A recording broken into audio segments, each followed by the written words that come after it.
जब सरकार नागरिक आवाजसँग डराउन थाल्छ, आतंकित हुन थाल्छ, तब राज्य निरङ्कुश बन्दै जान्छ, उच्छृङ्खल बन्दै जान्छ। आज नेपाल कम्युनिस्ट पार्टी नेकपाको केन्द्रीय कमिटी सदस्य, प्रतिनिधि सभाका सांसद रामकुमारी झाँक्रीको गिरफ्तारीले यही कुरालाई अभिव्यक्त गर्छ। नागरिक आवाज सबैभन्दा ठुलो र सबैभन्दा सशक्त आवाज हो, जसलाई जो कसैले रोक्न चाहेर सम्भव छैन। दर्शकवृन्द, हार्दिक नमस्कार। फरकधारको यो श्रृङ्खलामा म यहाँहरू सबैलाई हार्दिक अभिवादन गर्न चाहन्छु, नमस्कार गर्न चाहन्छु। बीचका केही हप्ता आन्दोलनको अभियानमा काठमाडौँभन्दा बाहिर रहेका कारणले उपस्थित हुन सकिरहेको थिइनँ र आज फेरि यहाँहरूको बीचमा उपस्थित भएको छु। देशमा केपी ओलीको नेतृत्वको सरकारले पुस 5 गते प्रतिनिधि सभा विघटन गर्न गरेको सिफारिस र राष्ट्रपतिले तत्काल स्वीकृत गरेर प्रतिनिधि सभा विघटित भएपछि नेपाल सिङ्गो देश आज आन्दोलित छ। हामी आन्दोलनमा छौँ र त्यही आन्दोलनको श्रृङ्खला चल्दै जाँदा, आन्दोलनका विषयवस्तुमा बहस गर्दै जाँदा, छलफल गर्दै जाँदा त्यो आन्दोलनको नेतृत्व गरिरहेको एउटा नेता, त्यो आन्दोलनमा सँगै जनतालाई अगुवाई गरिरहेको एउटा कार्यकर्ता र यो देशको एउटा सचेत नागरिक रामकुमारी झाँक्रीको आज गिरफ्तारी भएको छ। दुःखका साथ भन्नुपर्छ कि रामकुमारीलाई राज्य विरुद्धको कसुरमा गिरफ्तार गरिएको छ। धारा 58लाई क्रियाशील बनाइएको छ। यसले थप प्रश्न जन्माएको छ, यसले थप आशंका सिर्जना गरेको छ, यसले थप चाहिँ मुलुक जटिलतातर्फ जाँदैछ। सरकार अरू बढी उच्छृङ्खल हुन खोज्दैछ, सरकार अरू बढी निरङ्कुश बन्न खोज्दैछ। सरकारले धरपकडको सहारामा, सुरक्षा निकायको परिचालनको सहारामा, गिरफ्तारी र निषेधाज्ञाको सहारामा आफ्नो आयु लम्ब्याउन खोज्दैछ भन्ने कुरा सङ्केत गर्छ। सरकारको यो पराजित मानसिकता हो, सरकारको यो आयु समाप्त हुँदैछ भन्ने कुराको सङ्केत पनि हो। म आज रामकुमारी झाँक्रीलाई जुन कसुरमा गिरफ्तारी गरिएको छ, म यसको निन्दा गर्न चाहन्छु, भर्त्सना गर्न चाहन्छु, खेद व्यक्त गर्न चाहन्छु र सम्मानपूर्वक उहाँको रिहाईको लागि माग गर्न चाहन्छु।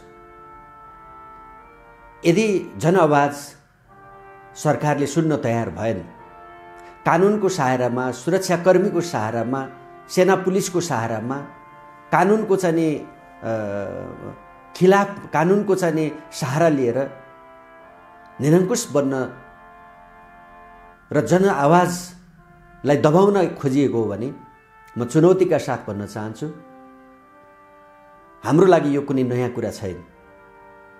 हिजो म स्मरण गर्न चाहन्छु, ज्ञानेन्द्र शाहले, पछिल्लो समय ज्ञानेन्द्र शाहले यस्तै प्रयत्न गरेका थिए।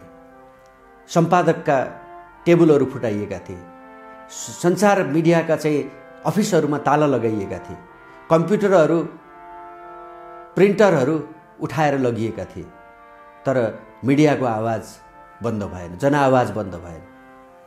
राज्य विरुद्धको अपराध हामीमाथि नलागेको होइन, निषेधाज्ञा जारी नभएको होइन, कर्फ्यू जारी नभएको होइन, नेताहरूलाई नजरबन्द नगरिएको पनि होइन, पार्टीहरूमाथि प्रतिबन्ध घोषणा नगरिएको पनि होइन, तर ती सबै प्रयासहरू पानीको फोक्का जस्तो फुटे।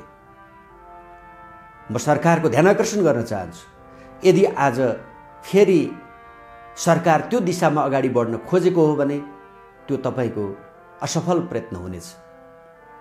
यो मैले कुनै चुनौती दिन खोजिरहेको छैन। संसारमा यस्तै भइरहेको छ, नेपालमा यस्तै भइरहेको छ। गणतन्त्र स्थापना हुनबाट रोक्नका लागि कुनै तागत सफल भएन। आज सम्माननीय प्रधानमन्त्रीजीले संविधानले परिकल्पना गर्न समेत नगरेको मध्यावधि चुनावको बाटो रोजेर, प्रतिनिधि सभाको विघटन गरेर, संविधानमा प्रावधान नै नभएको विषयलाई आफ्नो अधिकारको रूपमा ठानेर जुन असंवैधानिक, अलोकतान्त्रिक र स्वेच्छाचारी कदम चाल्नु भएको छ, त्यसबाट तपाईँ फिर्ता हुनुहोस्।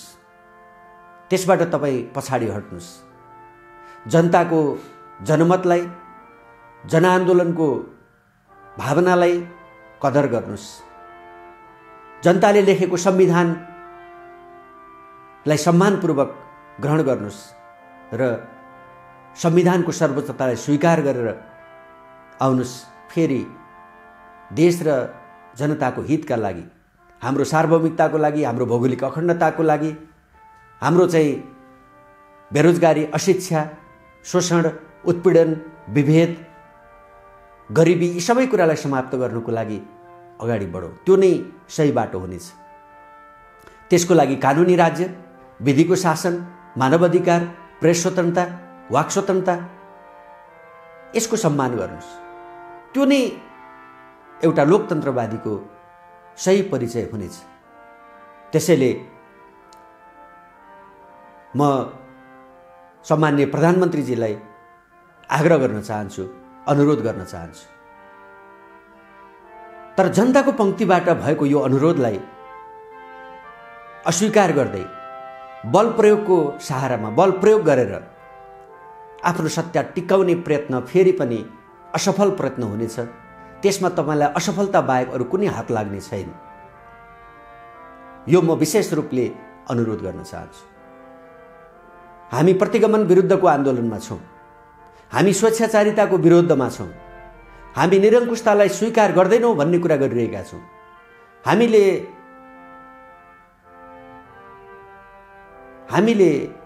जनमतको सम्मान, संविधानको रक्षा र त्यसको कार्यान्वयनको कुरा गरिरहेका छौँ। हामीले नेपालको सार्वभौमिकता, भौगोलिक अखण्डता र हाम्रो स्वाभिमानको कुरा गरिरहेका छौँ। हामीले देशमा जातिका नाममा, जनजातिका नाममा, महिलाका नाममा हुने शोषण, उत्पीडन, अन्याय, अत्याचारको अन्त्यको कुरा गरिरहेका छौँ। बेरोजगारीको अन्त्यको कुरा गरिरहेका छौँ र भ्रष्टाचारको समूल अन्त्यको कुरा गरिरहेका छौँ। के यो कुरा नाजायज कुरा हो? के यो कुरा राज्य विप्लव हो? के यो कुरा राज्यद्रोह हो? म प्रश्न गर्न चाहन्छु।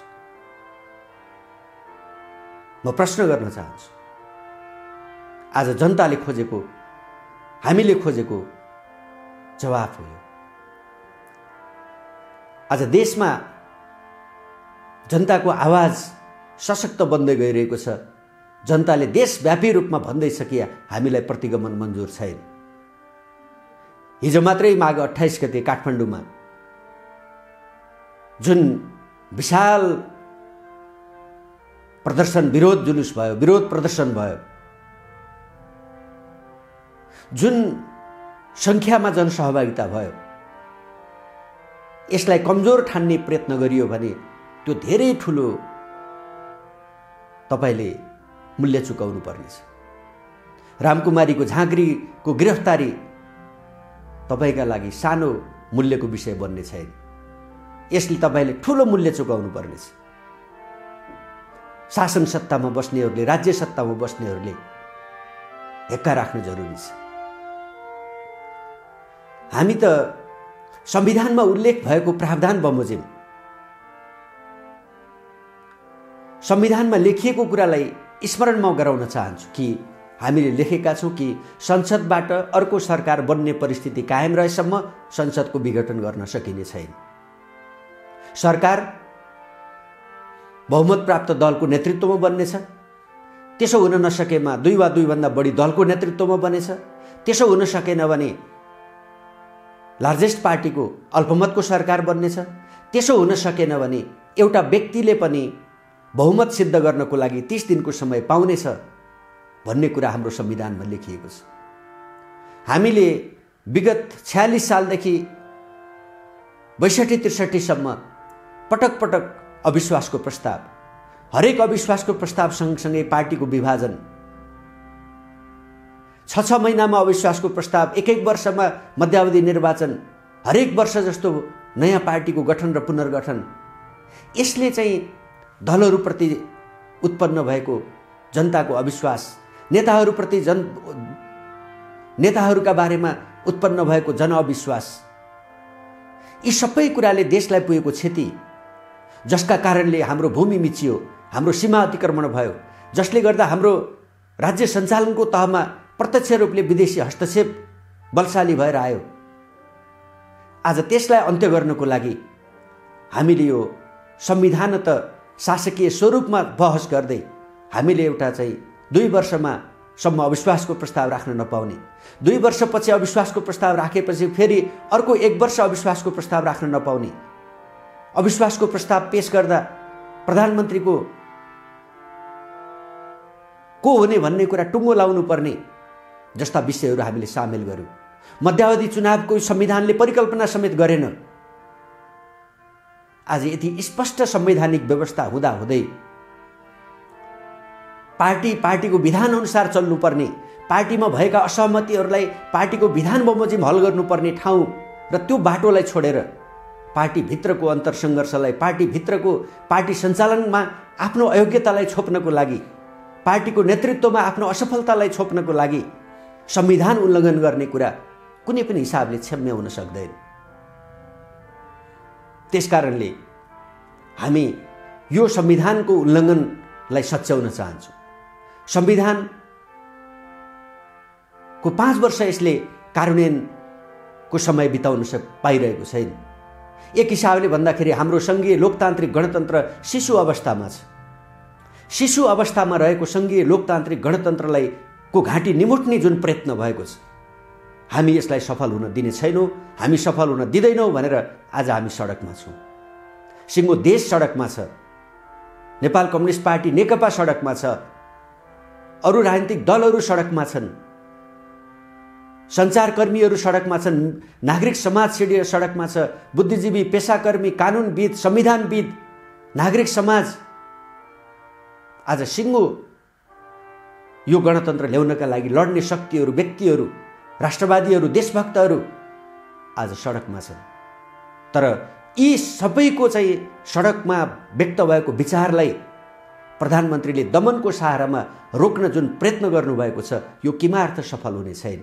हामी सफल हुन दिने छैनौँ। अझै पनि समय बितिसकेको छैन। सरकारको ध्यानाकर्षण होस्, गलत कदम सच्याएर जनतासँग आत्मालोचना गरेर फेरि सही मार्गमा हिँड्ने सद्बुद्धि सरकारको नेतृत्व गर्नेहरू र सरकारले गरेको सिफारिसलाई बिना छलफल, बिना सोच विचार स्वीकृत गरेर देशलाई यो ठाउँमा पुर्याउनको लागि भूमिका खेल्ने सम्माननीय राष्ट्रपतिज्यूको समेत गम्भीर ध्यानाकर्षण होस्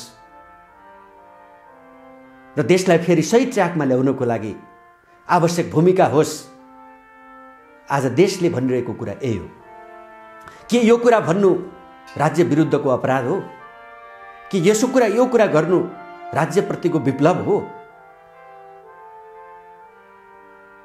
म प्रश्न गर्न चाहन्छु र भन्न चाहन्छु, यो किमार्थ विप्लव होइन। संविधानको रक्षा हुनुपर्छ, संविधानको कार्यान्वयन हुनुपर्छ भन्ने कुरालाई राज्य विप्लव ठान्ने हो भने, राज्य विरुद्धको कसुर ठान्ने हो भने योभन्दा बढी लोकतन्त्रको उपहास के हुन सक्छ? त्यसैले म सरकारको गम्भीर ध्यानाकर्षण गर्न चाहन्छु। ठन्डा दिमागले सोच्नुस्, नागरिक आवाजलाई सुन्नुस्, जनआवाजलाई सुन्नुस्, जनआवाजलाई अवज्ञा गर्ने असफल प्रयत्न नगर्नुस्। यदि त्यसो भयो भने जनआवाजले कहाँ पुर्याउँछ? संसारका चाहिँ जनआवाजलाई बलको सहारामा रोक्न खोज्ने शासकहरूको हालत के भएको छ एकपटक स्मरण गर्नुस् र उचित निर्णय गर्नुस्। म यो अपिल गर्न चाहन्छु।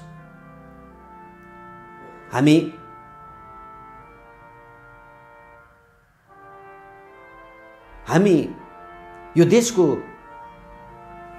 विकास र समृद्धि, यो देशमा न्याय र समानता, यो देशमा सामाजिक सद्भाव सहितको राष्ट्रिय एकतालाई बलियो बनाउँदै हाम्रो संविधानमा हामी आफैले लेखेको समाजवाद हासिल गर्ने बाटोमा अगाडि बढ्न चाहन्छौँ, मुलुकलाई अगाडि बढाउन चाहन्छौँ।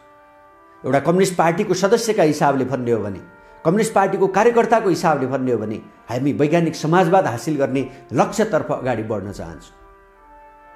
के वैज्ञानिक समाजवादतर्फको यात्रामा, संविधानमा हामीले लेखेको समाजवाद हासिल गर्ने उद्देश्य हासिल गर्ने यात्रामा देशका प्रधानमन्त्री सम्माननीय प्रधानमन्त्रीजीले चाल्नुभएको कदम सहयोगी हुन सक्छ, किमार्थ हुन सक्दैन। त्यसैले यो देशको जनताले लेखेको संविधानको रक्षा, यो देशको जनताले लडेर प्राप्त गरेको सङ्घीय लोकतान्त्रिक गणतन्त्र, जनताले विगत 70 वर्षदेखि शान्तिपूर्ण जनसङ्घर्षको माध्यमबाट, जनयुद्धको माध्यमबाट, सशस्त्र विद्रोहको माध्यमबाट, विभिन्न राजनीतिक दलहरूको एकल र विभिन्न राजनीतिक दलहरूको संयुक्त सङ्घर्षको माध्यमबाट र यो देशका सबै नागरिकहरू, मानवाधिकार कर्मीहरू, बुद्धिजीवीहरू, पेसाकर्मीहरू, युवा, विद्यार्थी, महिला, सबै जाति जनजाति सबैको सङ्घर्षबाट प्राप्त गरेको यो उपलब्धिलाई गुम्न नदिनको लागि फेरि एकपटक हामीले सशक्त आवाज लिएर सडकमा निस्किनु पर्ने भएको छ। हाम्रा लागि यो रहरको विषय थिएन, यो आजको आवश्यकताको विषय पनि थिएन। तर देशका हाम्रा प्रधानमन्त्रीज्यूको गलत कदमका कारणले, सम्माननीय राष्ट्रपतिज्यूको गलत निष्कर्षका कारणले आज हामी यो ठाउँमा उभिन बाध्यकारी परिस्थिति निर्माण भएको छ। यसो भनिरहँदा राज्य विद्रोह हुन्छ भने, यसो भनिरहँदा राज्य विप्लव हुन्छ भने हामी त्यो सहन तयार छौँ। तर लोकतन्त्र गुम्न, लोकतान्त्रिक गणतन्त्र खतरामा पर्न र शिशु अवस्थामा रहेको सङ्घीय लोकतान्त्रिक गणतन्त्रलाई को घाँटी निमुट्न नदिने हाम्रो प्रण हो। त्यो प्रण हामी हासिल गर्नेछौँ। त्यसका लागि म सबै लोकतन्त्रवादीहरू, गणतन्त्रवादीहरू, देशभक्तहरू, प्रजातन्त्रवादीहरू सबैलाई म अपिल गर्न चाहन्छु। आगामी अङ्कमा फेरि भेट हुने बाचासहित बिदा हुन चाहन्छु। धन्यवाद।